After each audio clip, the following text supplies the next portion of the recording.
ఏపీలో కూటమి ప్రభుత్వంలో కీలక భాగస్వామిగా ఉన్న జనసేన ఇప్పుడు పార్టీ ప్రక్షాళనపై ఫోకస్ పెట్టింది.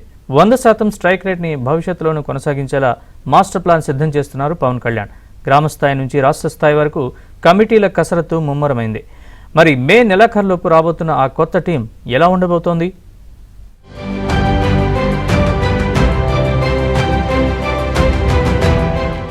జనసేన పార్టీని క్షేత్రస్థాయిలో బలోపేతం చేసేందుకు పవన్ కళ్యాణ్ కసరత్తు ముమ్మరం చేశారు. రాష్ట్ర, జిల్లా, మండల, గ్రామ స్థాయిల్లో కమిటీల పునర్నిర్మాణ ప్రక్రియను వేగవంతం చేశారు. నియోజకవర్గాల వారీగా సమీక్షలు నిర్వహిస్తూ కార్యకర్తల అభిప్రాయాలను స్వయంగా సేకరిస్తున్నారు. మే నెలాఖరులోగా రాష్ట్ర కార్యవర్గం, జిల్లా అధ్యక్షులు 175 నియోజకవర్గాల కమిటీలను ప్రకటించాలని జనసేనాని గట్టి పట్టుదలతో ఉన్నారు.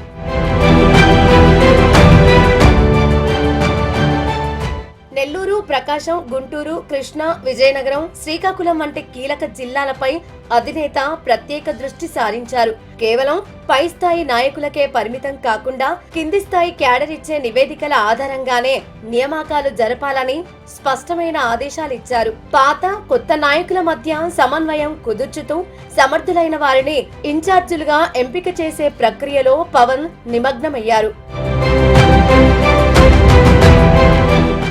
అనుభవజ్ఞులతో రాష్ట్ర కార్యవర్గాన్ని విస్తరించడమే కాకుండా అనుబంధ విభాగాలకు కూడా కొత్త ప్రతినిధులను ప్రకటించనున్నారు. క్రమశిక్షణ ఉల్లంఘించే వారిపై చర్యలు తీసుకునేందుకు ప్రత్యేకంగా వివాద పరిష్కార కమిటీలను కూడా ఏర్పాటు చేశారు. అలాగే కూటమిలోని టీడీపీ, బీజేపీ నేతలతో క్షేత్రస్థాయిలో ఎటువంటి గొడవలు లేకుండా ఉండేందుకు సమన్వయ కమిటీల ఏర్పాటుపై పవన్ ప్రత్యేక కసరత్తు చేస్తున్నారు.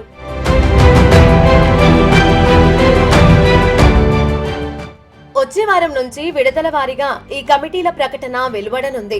ఇది కేవలం పదవుల పంపకం మాత్రమే కాదని, రాబోయే స్థానిక సంస్థల ఎన్నికలే లక్ష్యంగా పక్కా రాజకీయ వ్యూహమని విశ్లేషకులు భావిస్తున్నారు. పార్టీని సంస్థాగతంగా పటిష్టం చేసి భవిష్యత్తులోనూ ఇదే జోరును కొనసాగించేలా క్యాడర్ కు దిశానిర్దేశం చేస్తున్నారు.